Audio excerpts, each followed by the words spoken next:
Welcome back to the Midnight Narrator, where the search for a soulmate can lead down the darkest of paths, and the promise of a perfect match may conceal a horrifying truth. Tonight we delve into a chilling tale of a blossoming romance that quickly curdles into a terrifying nightmare, revealing a secret hidden beneath a veneer of normalcy, a secret that preys on love and traps souls in eternal torment. Prepare to confront the horrifying reality that sometimes the most perfect matches are the ones you should run from. Join me as we uncover the unspeakable horror of perfectly matched. Turn down the lights, listen closely, and pray that your own connections are not forged in darkness. I met Vivian about 6 months ago at the local pub. We clicked instantly, that undeniable spark, and started dating days later. She was vibrant, full of light. Truly, she felt like the perfect match. So when I graduated from university, moving in together felt natural. She was a couple of years older, already working, so I moved into her place. But after moving in, things shifted, and fast. The unease started the very first night. Vivian, heading out for her late shift, paused at the door. "Sweetheart, work time. Just a heads up, the walls are thin here and those next door can be a little sensitive at night. Best to just ignore them if you hear anything," she said, with a quick, affectionate smile that didn't quite reach her eyes. "Right. Got it," I replied, a faint tremor of something I couldn't name flickering through me at her words. I kissed her goodbye, the sweetness of it already laced with a subtle, unfamiliar tension. Alone in her apartment, I settled at the kitchen table, opening my laptop to work. Visual artist for interactive entertainment firms. Freelance life. Hours passed in quiet focus until the clock edged past 2. Then it started. Not from next door, not exactly. More pervasive. At first, indistinct voices rising and falling like waves, but no discernible words, just the tone of argument, sharp and escalating. I tried to ignore it, but the sound intensified, morphing. Rhythmic thuds against what felt like every wall, the sickening crunch of glass shattering, punctuated by those voices, now louder, more frantic, layering over each other, a chaotic chorus, headphones on, music blasting. But even then, the underlying disturbance thrummed through me, a vibration in the bones. Finally, focus shattered, work abandoned, patience frayed to nothing. The next day blurred by. I avoided mentioning the noises to Vivian. It seemed commonplace, and I didn't want to appear fragile, especially not in her space. Night fell, and I was on the sofa trying to lose myself in a show when it started again. The heavy, jarring thuds, glass breaking, furniture scraping across the floor. It sounded like a struggle, a violent upheaval. "Jesus," I muttered, stomach tightening. Then, abruptly, the impacts shifted, becoming forceful blows against the front door, followed by a scream, ripped from someone's throat. Pure, raw agony that clawed at the air. "What the hell?" I yelled, freezing the screen. Someone was trying to break in. No hammering on the door. This was beyond sensitive neighbors. This was a threat. This was it. I stood, adrenaline spiking, and moved towards the back door, where the pounding and screaming seemed to be coming from now. Kitchen drawer open, hand wrapping around a heavy utensil, a desperate, inadequate weapon. Thankfully, the back door was locked.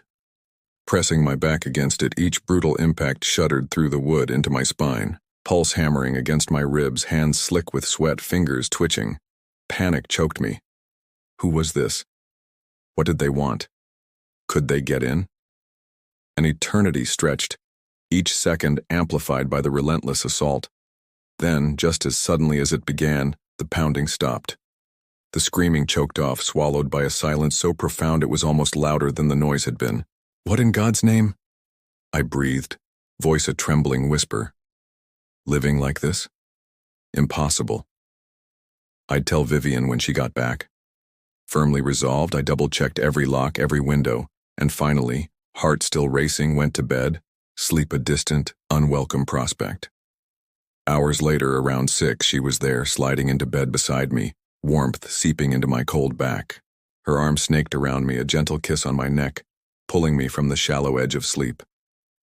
"Morning, sleepyhead," she murmured, voice soft, too soft. "How did it go?" A pause then, almost as an afterthought. Were the neighbors loud? I grunted, turned, rubbing gritty eyes. Sorry? A soft chuckle. The neighbors. Were they noisy? It was odd, her asking about it this morning. Not the last. Fatigue playing tricks? He tried to break in, Vivian, I said, voice still rough with sleep and fear. Pounded on the back door for minutes, shouting. I honestly thought that was it. Seriously.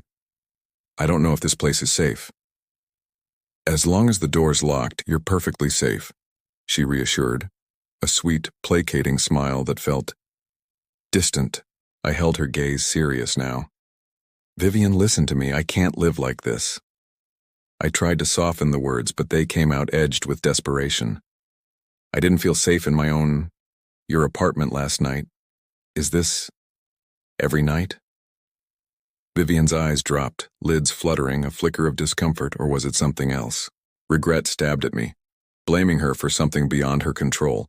But this was about control, about safety, about my sanity. I'll talk to the woman tonight, she said, voice low, almost a murmur. See if there's anything we can do. Okay? She pulled me closer, a tight, almost desperate hug. Okay? I managed a weak smile, kissed her forehead. Thanks, love. I know it's not your fault, but living in fear every night in my own home, it's not sustainable. The next evening, Vivian left for her late shift. Alone again. Barely 15 minutes later, a text message. Hey honey, all sorted. Should be quiet tonight. Sorry again about earlier. Have a good night.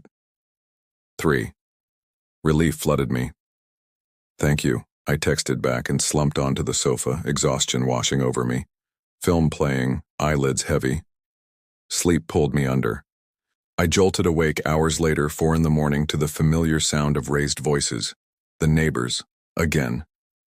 Rage flared, slamming off the sofa, fueled by frustration and a desperate need for answers. Tonight I'd confront them, find out what the hell was going on. But as I moved towards the front door, a prickling unease, a subtle shift in perception. The voices, the impacts, they seemed closer. Not next door. Inside. Closer than before.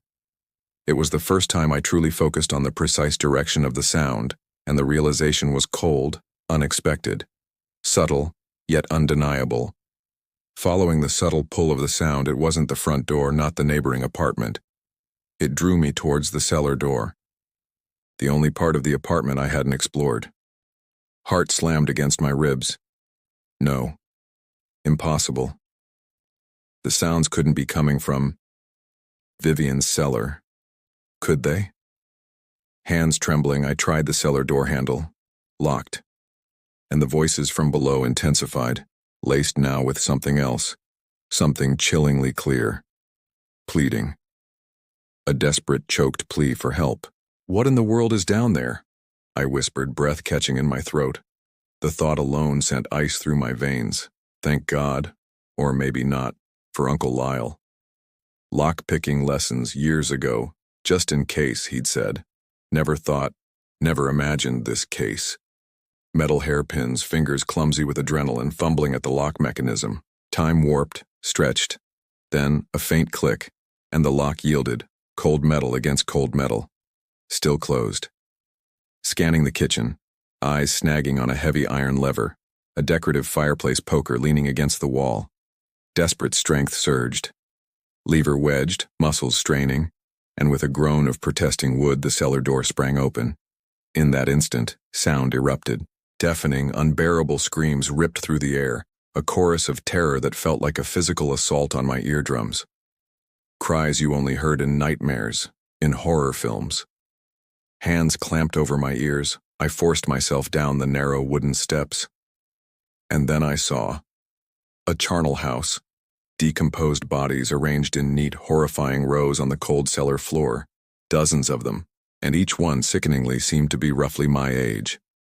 Faces, even in decay, held faint echoes of Vivian's past acquaintances, names she'd mentioned in casual conversation, now grotesquely, impossibly present. Above them, hanging suspended from chains, a glass container, and within it, their faces, luminous, ghastly, ringed with an unnatural light. And they were the source of the screams, their spectral faces contorted in unimaginable agony, mouths open in silent, unending torment. Spirits, trapped, imprisoned, their very essence wrung out and displayed. The stench was overpowering, a cloying sweetness layered over the putrid reek of decay.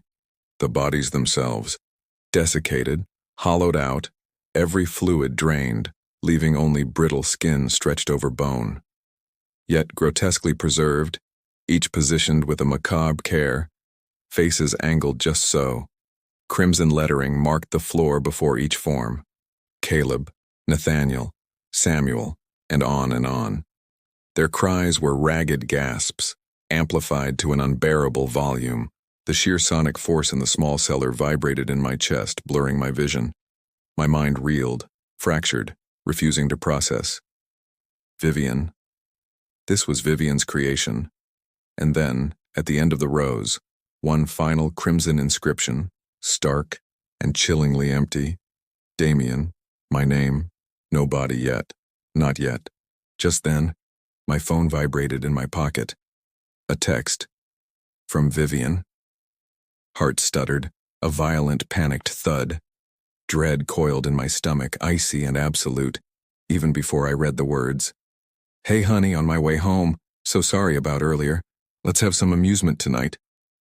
And there we conclude our truly horrifying journey into Perfectly Matched, a story that will forever haunt your thoughts on love, connection, and the unspeakable evils that can lurk beneath a charming facade.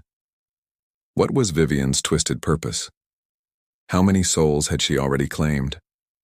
And what fate awaits the one she deemed her final, perfect match? Share your thoughts and theories in the comments below. If this tale has left you with a lingering sense of dread and a profound distrust of perfection, don't forget to hit that like button, subscribe, and activate the notification bell to join us on future journeys into the darkness. This is the Midnight Narrator signing off. Until next time, remember sometimes the most beautiful traps are disguised as the most perfect connections.